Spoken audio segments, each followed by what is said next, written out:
Isang nakaka-excite at nakakakilig na araw na naman para sa buong Franjoy Nation. Pagbukas pa lang ng video, ramdam agad ang siglang sumalubong sa mga manonood. Tipong hindi mo pa naunawaan ang nangyayari, pero nangingiti ka na. Yes mga ka-Franjoy, we are back at kasama ninyo ang kilig team na walang sawang nagbibigay ng good vibes at happiness. Sa pagkakataong ito, hindi lang simpleng saya ang dala ng ating episode. Dahil si Fran mismo ang umamin ng tunay na nararamdaman niya para kay Joy. Oo, tama ang narinig ninyo. Hindi na kinaya ni Papa Fran ang pigilan ng pagsabog ng emosyon niya. Para bang ilang araw niya itong pinipigil at ngayon na ang tamang oras para ilabas. Ang magical na pagdating ni Joy. Habang nag-aabang ang lahat bago simula ng birthday song para kay Papa Fran, biglang may humahabol. Mula sa likod ng camera, may papalapit, may aura, may presence. Oh my gi! It's Joy Diwata!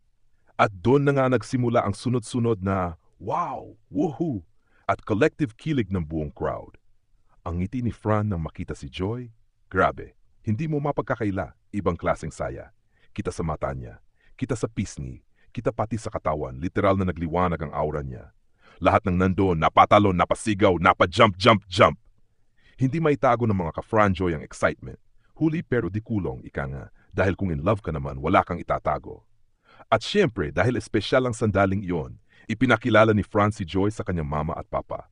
Isang malaking milestone iyon sa kwento nila. Bagay na nagpapatunay na hindi biro ang nararamdaman ni Fran. Birthday message ni Joy. Sweet at may lalim. Ilan sa pinaka-touching na bahagi ay ang heartfelt birthday message ni Joy para kay Fran. Masaya siya kapag magkasama sila. Natutuwa siyang maging paa ni Fran.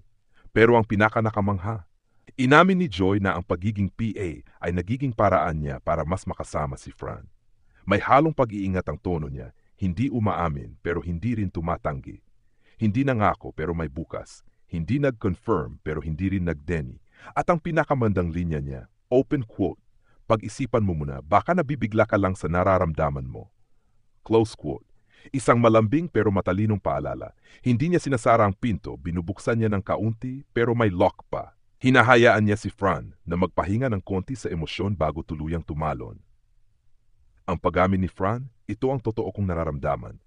At nang dumating na ang sandali, sa taas ng building, sa ilalim ng magandang tanawin, nagkatitigan sila ni Joy, yung tipong sandaling tumahimik ang paligid, yung alak drama peg. At dito na nga kumawala si open quote, ginagawa ko to hindi lang dahil sa trabaho, para makasama ka, para magkaroon ng oras para sa iyo. Close quote, diretsong pag-amin, walang pinig, walang paligoy, totoong damdamin. At ang pinaka-wow, handa siyang maghintay kay Joy. Hindi siya nagmamadali, hindi niya pinipilit. Siya'y handang tumayo sa likod at magsabi, kapag ready ka na, andito lang ako. Ang tugon ni Joy, malayang katahimikan. Hindi agad nagpahayag si Joy ng sagot, pero malinaw ang body language niya. Hindi siya inalaska, hindi siya lumayo, hindi siya nagsabi ng ayoko. Sa katunayan, nagbigay siya ng posibilidad. Dahan-dahang bumuo sila ng pangako, kilalanin muna ang isa't isa. Hindi minamadali ang pag-ibig, pero hindi rin tinatanggal ang chance na maging forever. At syempre ang buong crowd, puro sigaw, puro hiyawan, puro Napakover pa ng bibig si Kuya Rob sa kilig. Mga cameraman, nangingiti. Mga viewers, tumitili sa comment section. Mga bashers, iyak na lang talaga kayo, sabi pa ng narrator. Road to Forever, Franjoy Journey begins. Narito na tayo. Nandito na ang moment na inaabangan ng mga supporters. Umamin na si Fran, nagbigay ng pag-asa si Joy. Both are willing to know each other deeper. And yes, Road to Forever na ito. Sa huli, nagpasalamat ang narrator sa lahat. Walang bibitaw, mga ka-Franjoy. Sasamahan natin sila hanggang dulo. Kung gusto mo pa ng mas cinematic, pang YouTube VO o epic na trailer-style script, sabihin lang po at gagawin ko. Back at kasama ninyo ang kilig team na walang sawang nagbibigay ng good vibes at happiness. Sa pagkakataong ito, hindi lang simpleng saya ang dala ng ating episode. Dahil si Fran mismo ang umamin ng tunay na nararamdaman niya para kay Joy.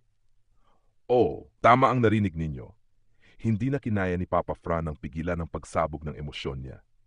Para bang ilang araw niya itong pinipigil at ngayon na ang tamang oras para ilabas. Ang magical na pagdating ni Joy.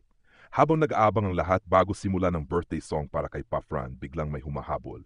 Mula sa likod ng camera, may papalapit, may aura, may presence. Oh my gi! It's Joy Diwata! At doon na nga nagsimula ang sunod-sunod na wow, woohoo, at collective kilig ng buong crowd. Ang ngiti ni Fran nang makita si Joy, grabe, hindi mo mapagkakaila, ibang klaseng saya. Kita sa mata niya, kita sa pisngi, kita pati sa katawan, literal na nagliwanag ang aura niya. Lahat ng nandoon, napatalon, napasigaw, napa-jump. Hindi maitago ng mga ka-Franjoy ang excitement. Huli pero di kulong, ika nga, dahil kung in love ka naman, wala kang itatago. At syempre, dahil espesyal ang sandaling iyon, ipinakilala ni Fran si Joy sa kanyang mama at papa. Isang malaking milestone iyon sa kwento nila. Bagay na nagpapatunay na hindi biro ang nararamdaman ni Fran. Birthday message ni Joy. Sweet at may lalim. Ilan sa pinaka-touching na bahagi ay ang heartfelt birthday message ni Joy para kay Fran. Masaya siya kapag magkasama sila. Natutuwa siyang maging paa ni Fran. Pero ang pinaka-nakamangha, inamin ni Joy na ang pagiging PA ay nagiging paraan niya para mas makasama si Fran. May halong pag-iingat ang tono niya, hindi umaamin pero hindi rin tumatanggi. Hindi nangako pero may bukas, hindi nag-confirm pero hindi rin nag-deny. At ang pinakamandang linya niya, open quote, pag-isipan mo muna, baka nabibigla ka lang sa nararamdaman mo. Close quote. Isang malambing pero matalinong paalala. Hindi niya sinasara ang pinto, binubuksan niya ng kaunti pero may lock pa. Hinahayaan niya si Fran na magpahinga ng konti sa emosyon bago tuluyang tumalon. Ang pag-amin ni Fran, ito ang totoo kong nararamdaman. At nang dumating na ang sandali, sa taas ng building, sa ilalim ng magandang tanawin, nagkatitigan sila ni Joy, yung tipong sandaling tumahimik ang paligid, yung alak drama peg. At dito na nga kumawala si open quote, ginagawa ko to hindi lang dahil sa trabaho, para makasama ka, para magkaroon ng oras para sa iyo. Close quote, diretsong pag-amin, walang pinig, walang paligoy, totoong damdamin. At ang pinaka-wow, handa siyang maghintay kay Joy. Hindi siya nagmamadali, hindi niya pinipilit. Siya'y handang tumayo sa likod at magsabi, kapag ready ka na, andito lang ako. Ang tugon ni Joy, malayang katahimikan. Hindi agad nagpahayag si Joy ng sagot, pero malinaw ang body language niya. Hindi siya inalaska, hindi siya lumayo, hindi siya nagsabi ng ayoko. Sa katunayan, nagbigay siya ng posibilidad.